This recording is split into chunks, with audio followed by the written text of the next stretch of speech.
अध्यक्ष महोदय, अरे लक्षद्वीप कसं येईल असं?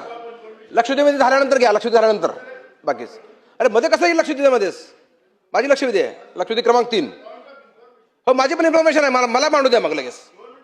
ह्यांच्यासाठी मला पण द्या, 2 मिनिट मला पण द्या लगेच. हो. पॉइंट ऑफ इन्फॉर्मेशन नंतर लक्षवेधी. लक्षवेधी देतो ना लगेच. लक्षवेधी क्रमांक 3. अध्यक्ष महोदय, लक्षवेधी क्रमांक 3. अध्यक्ष महोदय, छापल्याप्रमाणे. अध्यक्ष महोदय, लातूरच नाही तर संपूर्ण महाराष्ट्राच्या दृष्टीनं अत्यंत हा महत्वाचा विषय आहे. अध्यक्ष महोदय, छापील उत्तर दिलेलं आहे, त्याच्यामध्ये विरोधाभास आहे. एकीकडे आपण म्हणतो की कार्यालयीन शाळा सगळ्या सुविधा आहेत आणि पुन्हा आकडेवारी देतो, किती मोडकळी झाल्यात, किती पडाला झाल्यात, किती काय झाल्यात, पूर्ण आकडेवारी माझ्याकडे आहे अध्यक्ष महोदय.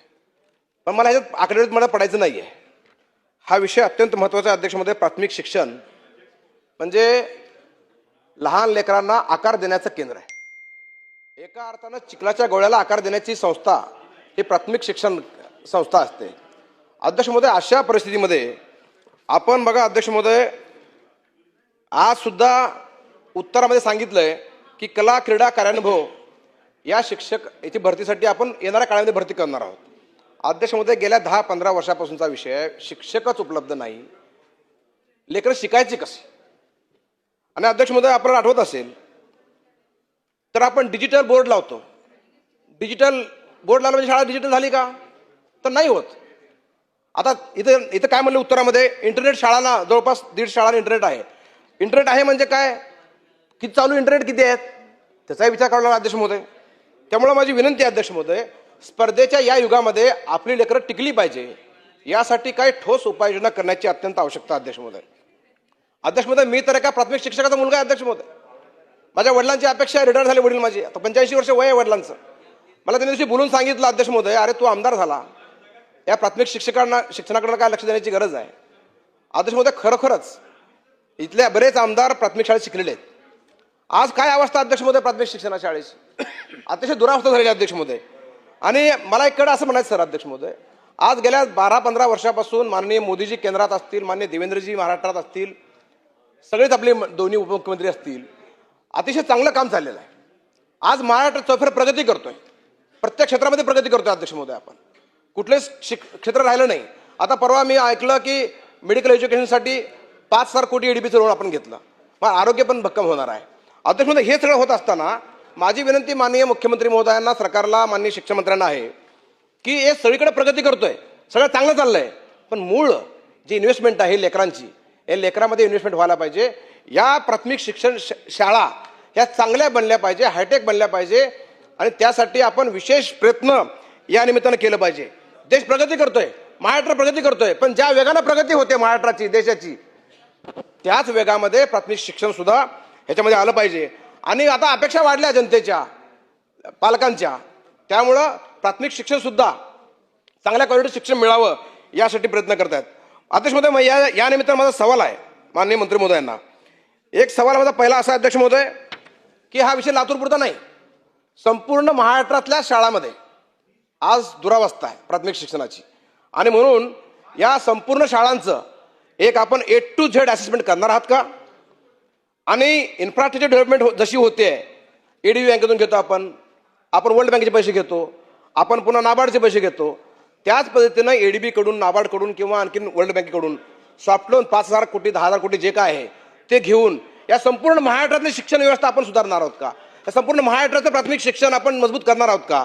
आणि त्याचबरोबर तिसरा प्रश्न अध्यक्ष महोदय, महाराष्ट्र प्राथमिक शिक्षण काय आपल्याला योजना आणावी आणि या योजनेच्या माध्यमातून क्वालिटी एज्युकेशन द्यावं आणि स्पर्धेत पिढी आपली टिकेल, पुढची पिढी, यासाठी विशेष प्रयत्न सरकार करणार आहे का? हे माझे 3 प्रश्न आहेत, याचे उत्तर द्यावे. धन्यवाद. अध्यक्ष महोदय, सन्माननीय सदस्य माननीय आमदार अभिमन्यू पवार साहेबांनी शिक्षण विभागाच्या संदर्भामध्ये आपल्या भावना या ठिकाणी ठेवलेल्या आहेत. अध्यक्ष महोदय, आपल्या या राज्याच्या माध्यमातून शिक्षण विभागाच्या माध्यमातून कामकाज करीत असताना एक गुणवत्तापूर्ण शिक्षण विद्यार्थ्यांना मिळायला पाहिजे. त्याच्यासोबतच ज्या काही भौतिक सुविधांची त्या ठिकाणी आवश्यकता आहे त्या सुविधा सुद्धा त्या शाळेंना उपलब्ध झाल्या पाहिजे यासाठी विभाग त्या ठिकाणी काम करतो आहे. अध्यक्ष महोदय, भौतिक सुविधांच्या संदर्भामध्ये UDIS प्लस डाटा या प्रणालीच्या माध्यमातून प्रत्येक शाळेमध्ये त्या ठिकाणी बांधकाम, त्या शाळेची परिस्थिती काय आहे, विद्यार्थ्यांचे टॉयलेट असतील, विद्यार्थिनींचे टॉयलेट असतील, पिण्याच्या पाण्याची काय परिस्थिती आहे, खेळाच्या मैदानाची काय परिस्थिती आहे, कंपाऊंड वॉलची काय परिस्थिती आहे, किचन शेडची काय परिस्थिती आहे, इंटरनेट फॅसिलिटी आहे का, CCTV आहेत का, या सर्व बाबींची नोंद या UDIS प्रणालीच्या माध्यमातून त्या ठिकाणी करण्यात येते. अध्यक्ष महोदय, या संदर्भातल्या ज्या काही शाळांच्या पायाभूत सुविधा आहेत या संदर्भामध्ये सुद्धा MPSP द्वारे त्या ठिकाणी सर्वे करण्यात आलेला आहे आणि यासाठी कितीचा निधी लागू शकणार आहे त्याचंही नियोजन त्या ठिकाणी करण्यात आलेलं आहे. अध्यक्ष महोदय, या ठिकाणी मूळ जी काही लक्षवेधी होती त्या लक्षवेधीमध्ये साधारणपणे लातूरचा प्रमुख विषय होता आणि मग राज्यव्यापी या संदर्भातली माहिती त्या ठिकाणी विचारण्यात आलेली होती. अध्यक्ष महोदय, या ज्या काही भौतिक सुविधा आपल्याला उपलब्ध करून द्यायच्या आहेत यासाठी साधारणपणे राज्य सरकार, केंद्र सरकारचा निधी, त्याच्यासोबतच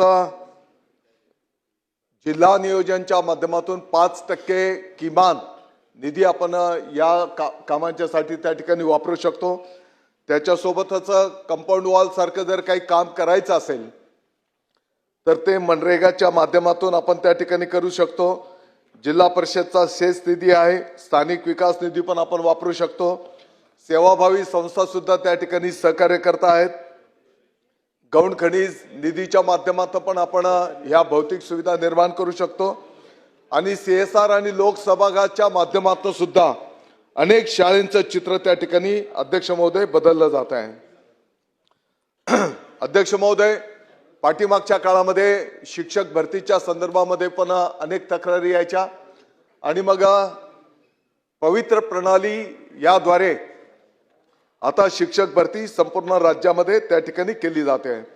आपण मूळ प्रश्नामध्ये लक्षवेधीच्या केंद्र प्रमुखांच्याही संदर्भामध्ये प्रश्न उपस्थित केलेला होता. आत्ताच्या घडीला राज्यव्यापी 4860 ही पदं आहेत आणि याच्या माध्यमातून 50% पदं ही पदोन्नतीच्या माध्यमातून आणि 50% पदं ही थेट भरतीच्या माध्यमातून त्या ठिकाणी भरली जातात.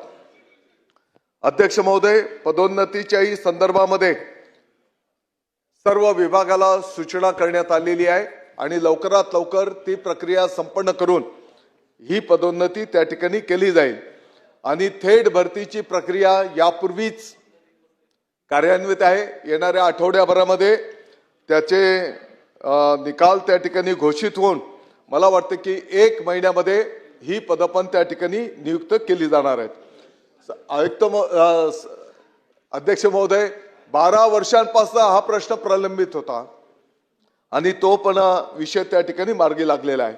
आपण मूळ प्रश्नामध्ये विजेच्या संदर्भातला मुद्दा उपस्थित केलेला आहे आणि राज्य पातळीवरनं वीज बिलाच्या संदर्भामध्ये 18,43,00,000 रुपये देण्यात आलेले आहेत. लातूरचा जिथपर्यंत विषय होता तर 77.42 लक्ष